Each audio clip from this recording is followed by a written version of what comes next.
What's up, guys? Here we go with another Teach Me Tuesday. I'm going to ask this question. Have you ever wondered what steps you should take in order to start investing in real estate? Well, in this episode, we're going to talk about some steps that you can take in order to take advantage of the real estate market. Hey, guys, my name is Wilmot Beard with the Beard Group, brokered by eXp Realty. And I have my wonderful team right above me, the Abrahams. I'm going to let them introduce themselves. Yeah, so I'm LaShawn Abraham. I am a mortgage loan officer, and I'm also our sales manager here in Summerville, South Carolina. I work alongside my husband, Gavin, and so we are happy to dive into this topic today. Mr. Abraham. Absolutely. Gavin Abraham, loan officer in Somerville, South Carolina, treating all of South Carolina and Georgia. Excited again to be a part of Teach Me Tuesday and just ready to give the people some more informative information that will help them, guide them in investing and just the whole goal of home ownership. How about that? Yeah, so let's just dive right in because I think that we're going to get to 30 minutes very quickly because I feel like this is such a great topic when we talk about real estate investment. Gavin, you disappeared. I don't know what happened to you. Yeah, I think he disappeared, but it's I'm going there to we put you go. back. There you go. There you go. We're going to dive into the first topic. So let's say you already own a house, or maybe you don't, but let's say for those who do own a house already, and now they want to take the next step in start investing. So where should they start? What should they do? So that's kind of where we're going to start with today's topic: is where should they start? What should they do? For me personally, my opinion, and I will say my educated experience would also say as well, if you want to start off with real estate investment, I think you first have to take an evaluation and kind of define your goals and set a budget. Because I think that you need to kind of know what your buying power is, just like if you're purchasing a primary resident, but really trying to figure out, what's the goal. So we can kind of start off there. For most people, sometimes the goal may be to fix and flip. They want to buy something quickly, make some quick cash, and kind of keep going from there. So I would say if you wanted to start in that process, Wilma, do you work with a lot of people that maybe fix and flips homes, or do most of the people do you see try to keep things for either short term or long term rentals? Well, I deal with a combination of both. Flippers, long-term buy and hold, short-term rentals. I deal with a wide array of different investors that have different goals. And you brought up a very valuable point there, and you want to be clear on that. Yeah. Okay. So for the people, let's define some of those because some people may not know what that means. So what would you say is a fix and flipper? Is that the Okay. same thing as buy and hold?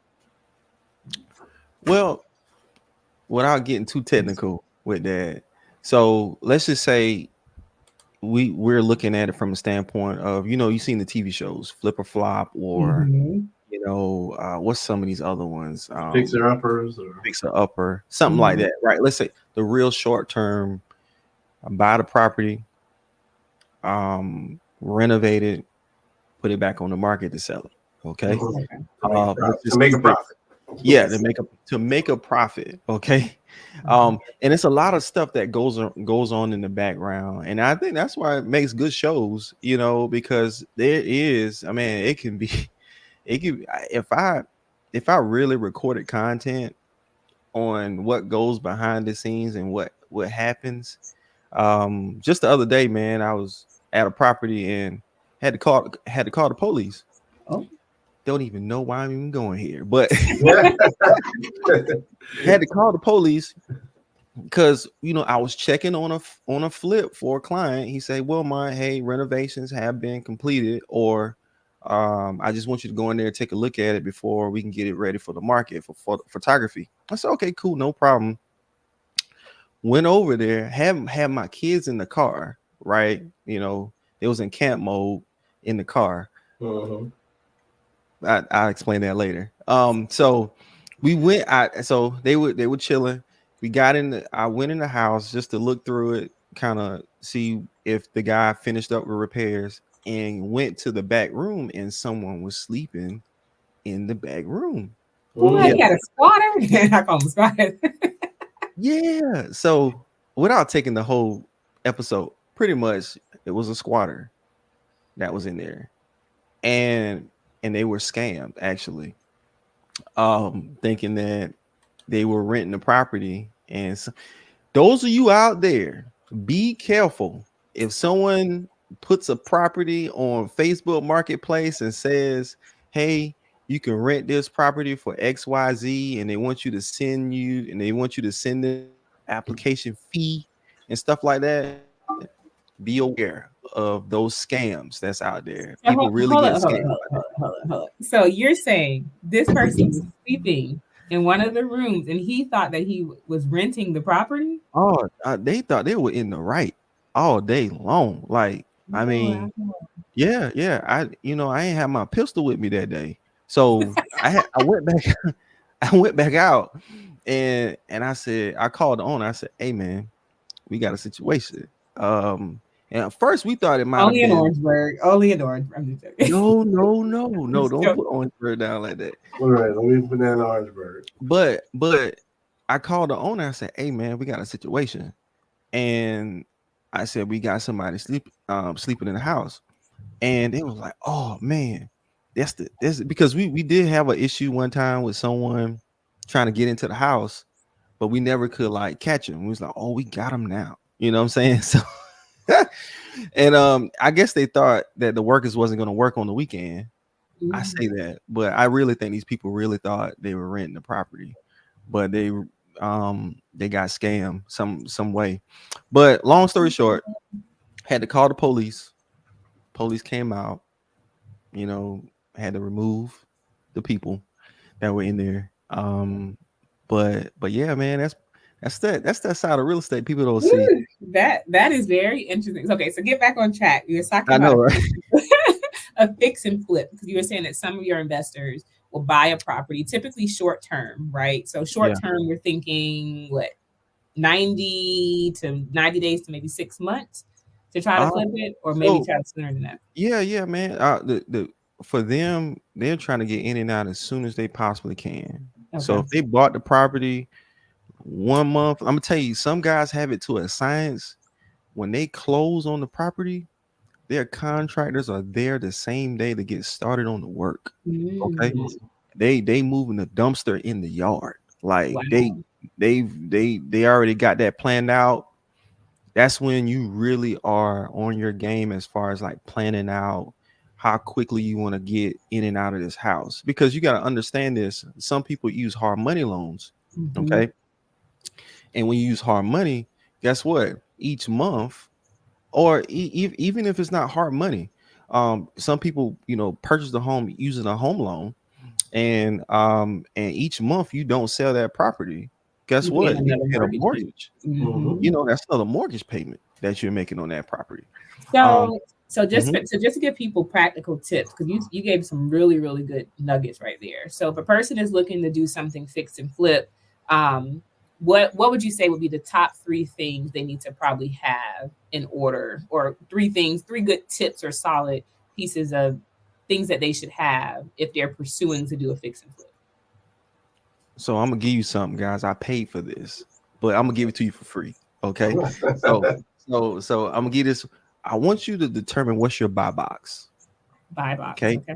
All right. What's your buy box? This is the criteria of the property that you want to buy to fix and flip. Okay. Number one, location. Determine the location you want to buy this property in.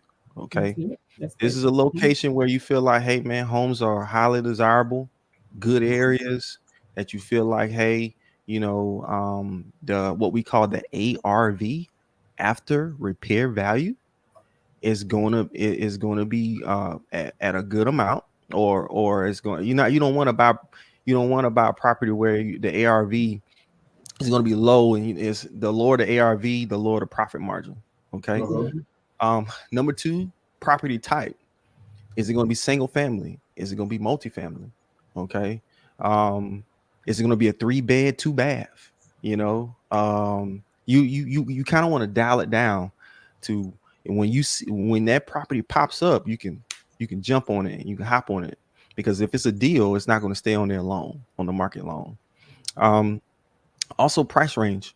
You kind of want to know what's your budget for spending on the property.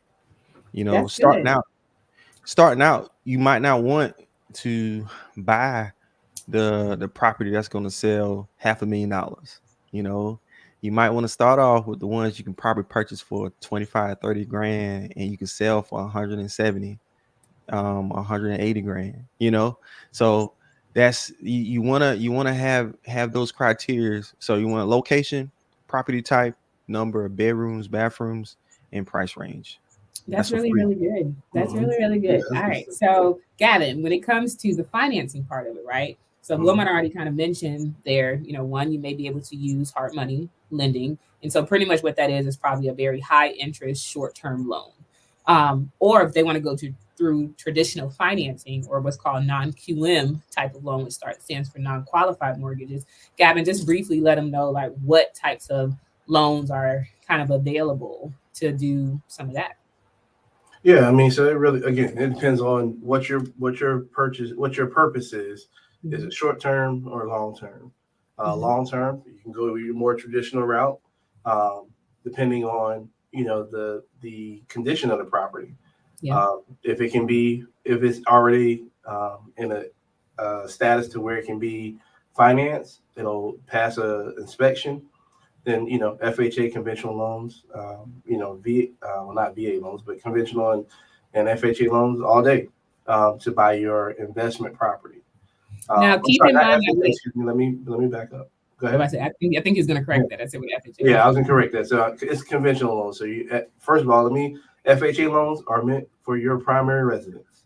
Um, However, in regards to the intent of purchasing.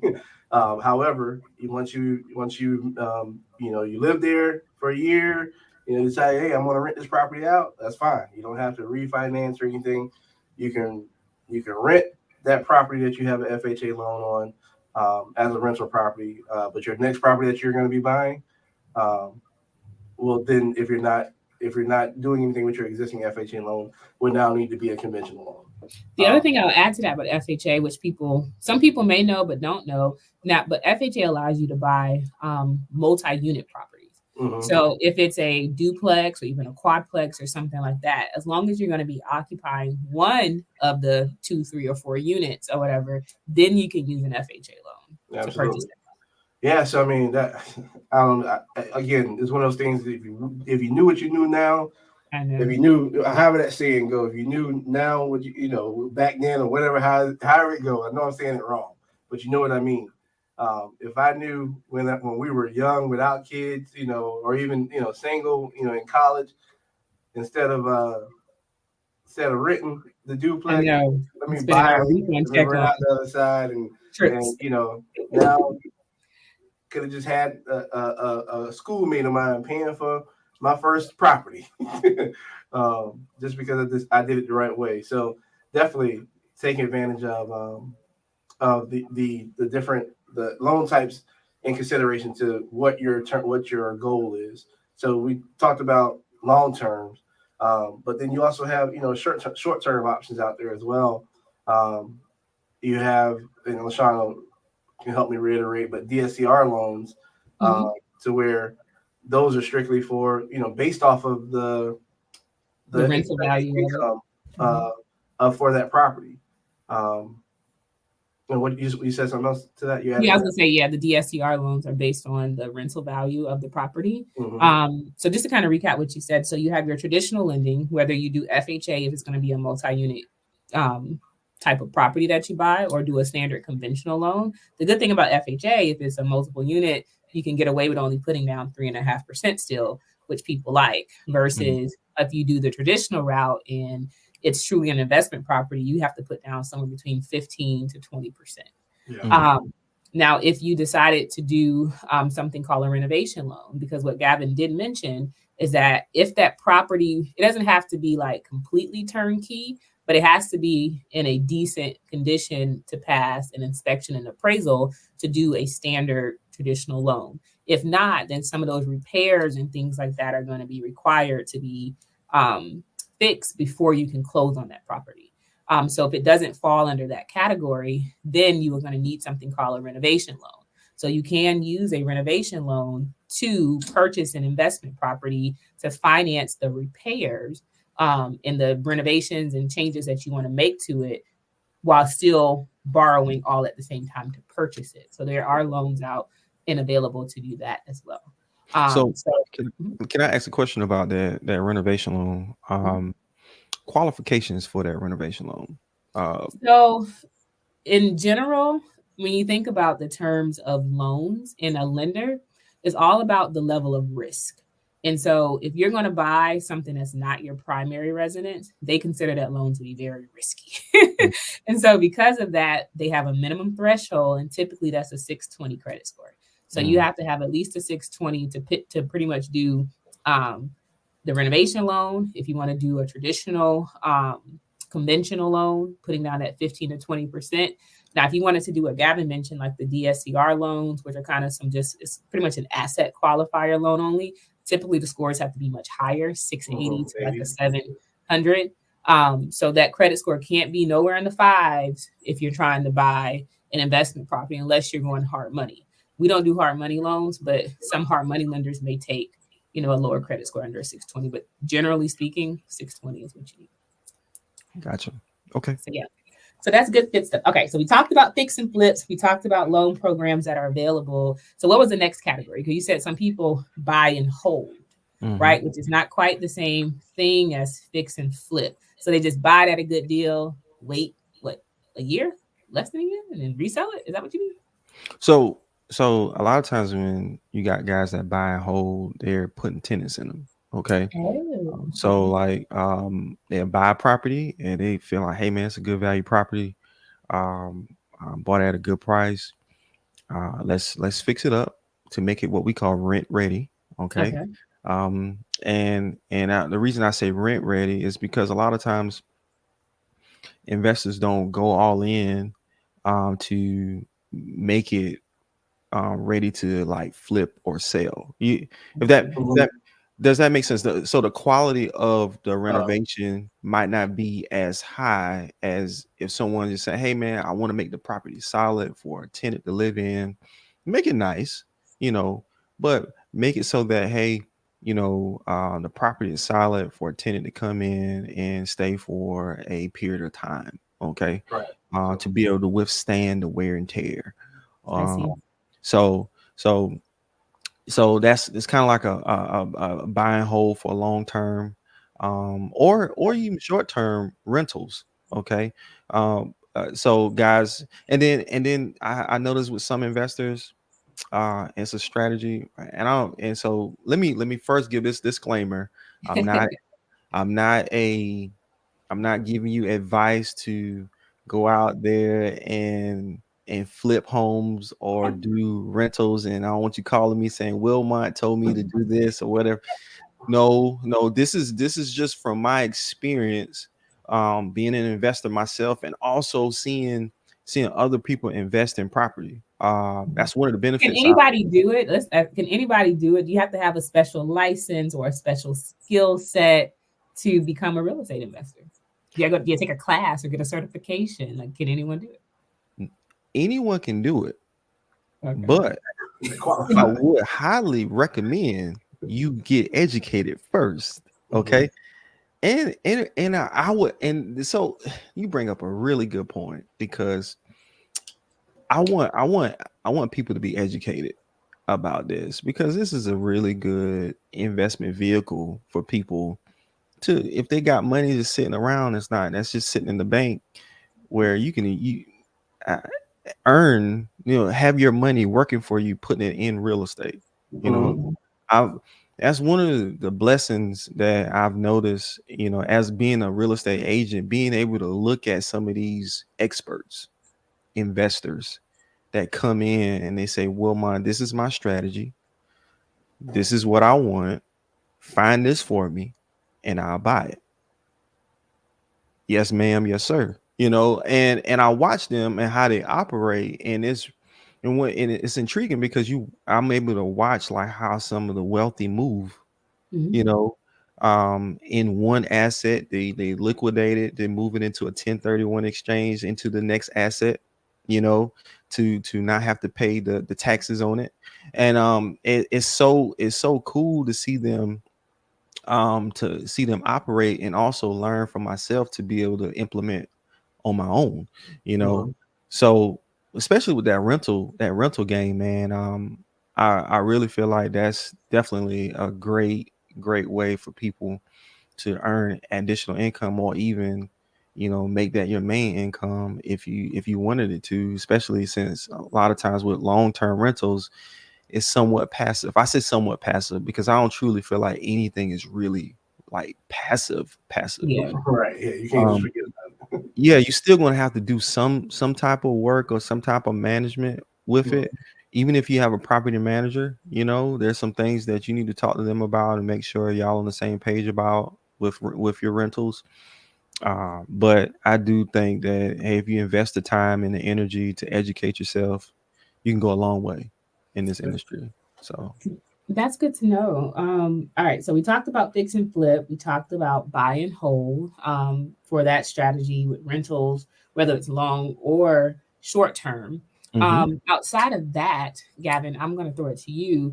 Like, getting started with the process, right? Because I asked the Mhm. question, can anybody do it? Can anybody do it? Yes, anybody can do it, but Wilmot mentioned that, and I definitely agree and second you. You need to be educated, like with anything. You shouldn't just jump in or whatever and do something without having, the proper knowledge. Because sometimes you can, which is part of the process. Sometimes you can, definitely get burnt, and you don't want that to happen to ruin the experience. But making sure that you can reach out to the right people or going to the right resources and things like that to find the information.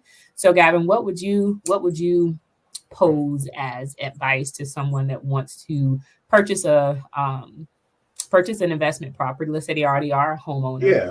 What would you tell them how to get started, like with that Yeah. I process? mean, I guess first of all, it's figuring out, where's this money going to come from? I Yeah. think it's definitely important to figure Because out. can you buy an investment property with no money? No, you cannot. Because unlike other programs, you cannot buy an investment property without putting a down payment down. Yeah. A true investment property is going to require a down payment. I There is like how you no said that. I like how you said that. there is no A zero true down. investment property is going to require an investment. Yeah, There you go. I mean, again, I had to make sure true investment property because yeah, you may be, there's ways around things and all that good stuff, but we're talking And some about people convert their their primary primary house residence. to an investment. We're not, but that's not what we're talking. That's We're not what talking we're about talking truly about. purchasing We're an talking investment. about saying you are looking to purchase on your application. You put investment property type. That's what you're doing. You want to buy an investment property. So for those who are doing that, figuring out ways to, all right, how do I now generate or where's the money going to come from that's needed? So think about that.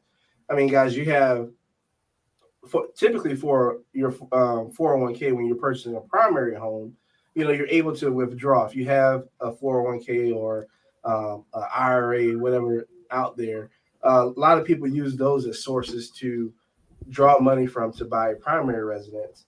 Now you can take a loan from those things, to do ins and odd things as well, but to truly do it like what we call a hardship withdrawal or a withdrawal period, um, a 401k could be a social. You have to check with whoever your servicer is for that to see what the stipulations, what And the terms are. terms and withdrawals for all that good stuff. But think about that. That's a good source to pull money from to make it work for you today, as opposed to sitting and slowly building an investment, a return on your investment. It will not disappear, but He'll uh, pop back up. yeah, it'll pop back in. Next, I would say, guys, if you already own real estate, look at leveraging the equity that you have in the home already. You Yeah. can get a HELOC to help cover a And down what's a payment, HELOC? What is home it? equity line of credit, to where you don't have to refinance your home. You still keep the same terms of your primary mortgage, but now you, instead of having to refinance to get money out, you just open up a line of credit to where you can borrow and pay off as much as you want. And typically, those for depending on the term and the period, the term for those are Normally about is 20 interest years. only. Yeah. And the payments are interest only for a certain amount of those years. Mhm. Um, so you want to try and pay it off within that time frame, so that you're truly only, you can either only make interest only payments to keep the payment amount low until you get the return on your investment, to pay it off sooner. But that's a good way. You got HE loans as well, to where it's like a second mortgage, that you're taking out against the home, as opposed to just a line of credit. But it's truly a second mortgage that you make monthly payments on. Um, and what else is there? There's a cash out refi, so you can Yeah, do that too. Some people your prefer normal to cash do out cash. refinance, Mhm. where you now are generating new terms on the value of your home, because you're going to get an appraisal, find out what it's worth, and then depending on, the program determines, how much equity you're now able to take out of that home and get and receive in cash. And it's also a good way to, a lot of people don't think about it, but to, consolidate debt, so that, you know what, if I know that I'm gonna have this investment property, I know I want to do this. Let me, if something doesn't work, let's say it may take me if I have a property I want to fix up, and I know I'm probably have to carry that mortgage for 6 months, 3 to 6 months, while I got the contractors and stuff lined up to get this stuff done, and it's gonna take me a while to get that property up and running to make money. When you do your cash out refinance, consolidating other debts into your other mortgage will help alleviate some of that pain in those first 3 to 6 months. So there's a lot of things to think about, but the Yeah. cash out refinance, HELOCs, HE loans, leveraging your 401k, leveraging other, investments that you can pull withdrawals from without penalty. Yeah, Uh, or even your own personal checking and savings. Like to me, sometimes I think about it in a sense of if you have, a good bit of assets just sitting in a regular checking or savings account not earning less making you no than money. 0.001%. Sometimes I know some people because I have friends or people that I've spoken to where they just like how the money look in their bank. They just want it to sit in the checking or savings account because the numbers are there. It just looks pretty and they don't want to touch it. Yeah, that sounds great, but it's not making you any money. So like Wilmot mentioned earlier, like you should let your money work for you. Like put that money in a different vehicle that's going to earn you a higher return. And there's so many different ways that you can do it. And so I encourage people to one, reach out, ask questions, but ask questions to the right people. Make sure you reach and seek professionals. Seek a professional real estate agent. Seek professionals like Gavin and I to find out what your financing options are. And then the biggest thing, as Wilmot mentioned, have a strategy. You need a plan. You need to try to know, okay, what type of property am I looking for? Is it going to be a single family? Is it going to be a multiple family? Do I want a short term rental? Do I want a long term rental? Do I want to do a fix and flip? Do I want to buy and hold? I think you need to kind of narrow those things down because it then kind of helps you put things in alignment so that you can kind of be quick to jump on it. Because what I've seen, and Wilmot, you probably can attest to that, typically people that are in that investment space, you really got to be organized and intentional because you got to be able to move quickly. Because those properties don't stay. Some of those properties don't stay on the market very long because it's like when you get see them at a good price, everybody's probably either bidding for them or trying to get it or got their eyes on it. And if you don't have your stuff together, then there's an opportunity that you'll miss out or get overbid, right? Yep, I think you may be frozen. So, Absolutely. And okay. and guys, I just want to say we just get into an investment mindset, or wealth mindset. And I just feel like one of the quotes that my mentor gave me, he says, people that do not understand the purpose of money ask this question. They ask, what do I want my money? What do I want to do with my money? But the people that understand the purpose of money, they ask this question: what do I want my money to do for me? So Mhm. I just want us to get in that mindset of what can my money do for me, not what do I want to do with my money. So Mhm. Nice. Well, that's perfect. And I think that's the perfect segue to end this. So, once Mhm. again, guys, if you have any questions, if there's any way that we can serve you, if you're anywhere in the state of South Carolina or the state of Georgia, we hold licenses there. We can definitely help you from a mortgage perspective. Um, I'm available and I can be found on all social media platforms. So you just have to find me, LaShawn Abraham. Gavin, same way. You can find him the same way on all social media platforms. We're always available to help. And Mr. Barry, close us out. How can they reach you? Same with social media, guys. I don't know if my camera's frozen now, but like social media, um, you can contact me via phone, 803-347-3329. Also, YouTube, I'll be on there as well. This video will go straight on there. So it's Wilmot Berry at the Berry Group. I mean, the Berry Group broker by EXP Realty. All right. Well, until next time or next week, guys, we hope you guys have a great week. And it was great chatting with you guys this week. Yeah. Bye.